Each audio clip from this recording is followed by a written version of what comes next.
I'm here with Rusty Rogers, head coach of the Cougar women's basketball team. Looking back at a good week, the final week of 2014, the Cougars get wins against St. Catherine University and Milwaukee School of Engineering. Rusty, let's start with the game at St. Catherine's, a long bus ride to St. Paul, Minnesota, against a team that you were not familiar with, and yet everything came together. Good effort. The Cougars were pressed to overtime, but once got into that extra session, came through in a big way. Did not know what to expect. I hadn't seen any tape at all on St. Catherine. We were coming off a layoff, as they were as well. But you never know what you're going to get when you have 6 days without practice, without even being together. And I was very pleased with our effort. Disappointed that we let the game slip away there in the latter part of the second half. But then again, it was a good test of our will and our ability to handle the adversity. They made a last-second shot to get it into overtime, and all the momentum was on their side, and then we just completely dominated the overtime. So that was a good effort on our part, and it was a really good test for us in terms of our character and our ability to bounce back. Rusty, one of the nice things about that game is the way your team leadership stepped up. Morgan Janke has just been playing some tremendous ball over the last several weeks. She had a big 24-point effort.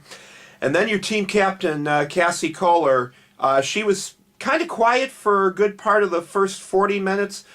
In the overtime, though, she hit a couple huge buckets, including a left corner three-pointer, and that pretty much was, I think, the blow that helped put the Cougars over the top in that one. Yeah, Cassie put the dagger in it. She had 2 shots in overtime. The first one I thought was a 3. Apparently her toe was on the line, and then the second one she hit was a legit 3.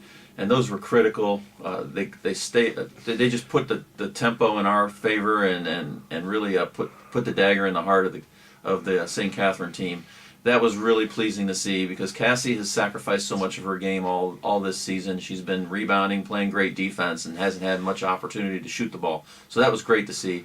Morgan, it just continues to impress. She gets better every week. Every day in practice she gets better. I believe she had 24 points, 10 rebounds, had a great floor game. Turned the ball over a little bit more than she would have liked to, but she created quite a bit for us offensively, both scoring-wise and assist-wise. So the 2 captains really stepped up when we needed them, and that was, again, it was so pleasing to see Cassie finally break through offensively with some key plays. Rusty, kind of building the bridge here from the St. Catherine's game to the MSOE game. Both games last week, you got a tremendous effort off the bench by Shania Kaiser. She averaged something like, I think it was 7.5 points and 9 or 10 rebounds in each of those games, and basically playing a little less than 20 minutes in each game. And it's just been wonderful seeing where she has come since the start of the season. No question about it. We talked earlier, very earlier in the year, and we talked about Shania and the progress that she's made. She's continued to progress at a rate I never could have imagined. Frankly, when I recruited her, I wasn't sure what I was going to get or what we were going to get as a team, and she's just become one of our catalysts off the bench. She's a force inside defensively. She blocks shots, rebounds. She gives us scoring. She shot 63% last week from the floor. She doesn't shoot much, but when she does, she's effective. And she's a good ball handler in the post. We get the ball inside, and she can distribute it to the perimeter. Shania's been fantastic. It continues to get better and better every week. And like you said, she was a key to these last 2 games for us. In the overtime game at St. Catherine, she had 3 big rebounds in overtime, defensive rebounds. And that is critical to our defense. If we can hold the other team off the offensive boards, it really helps it gets us into a transition game, and it really helps our total effort. And Shania was a huge catalyst for both games this past week. Now, the MSOE game at home Saturday, which the Cougars won 80-67, Your team got off to a great start. As a matter of fact, they led from start to finish. The lead got up as high as 23 in the first half. But definitely the person that got it going in this one was Courtney Lofink.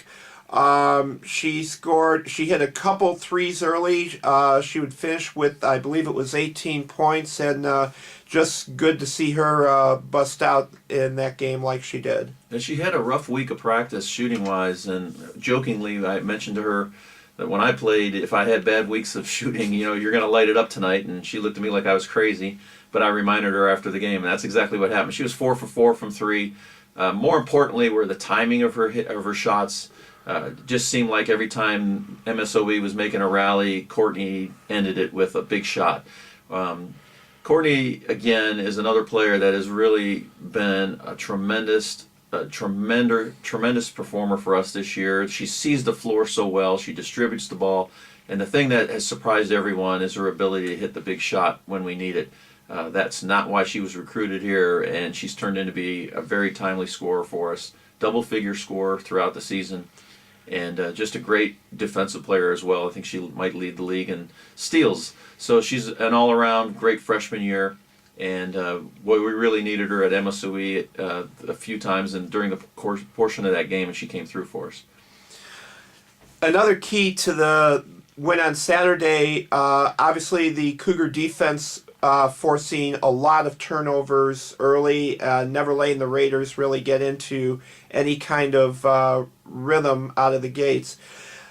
As you head into this week, you have two teams that you're going to be seeing for the second time. Concordia, Wisconsin on Tuesday, and then home against Edgewood on Saturday. I imagine it's going to be an interesting challenge for you and the team, just kind of seeing how teams make adjustment to that style of pressure that you've been putting on everybody this year, and getting ready to counter whatever it is that your opponents try. Yep, that's true. Second time around, it's not the surprise factor is totally eliminated. With our scouting system in our league, I think that's pretty much true anyway. But in my experience with the style that we play, I think that just having it in their head that they know what they're going to get, and it takes them a little bit out of their rhythm, takes them a little bit out of their mindset, and they forget about what they need to be doing and worry more about what we're going to do. So I really like the situation. These two games, Concordia, we defeated here. It's going to be extremely difficult to go up there to Mequon and win that game. But with the effort defensively that we've shown in the last 3 or 4 games and the adjustments we've made, like you mentioned on our presses, I think that'll be a factor. We played a horrible game against Edgewood up at Edgewood, and we got them on Saturday. So that's going to be a big revenge game, but we're going to take it one at a time, and hopefully we can knock off Concordia and put ourselves in a position for playoffs. We're really driving towards the playoffs, and we're trying to get one of those top 4 seeds so we can get a home game. All right. Well, it's been a great couple weeks. The Cougars' winning streak is now at 4 games, and let's hope we can extend it at Mequon and then later on in the week against Edgewood. Good luck this week, Rusty. Go Cougars.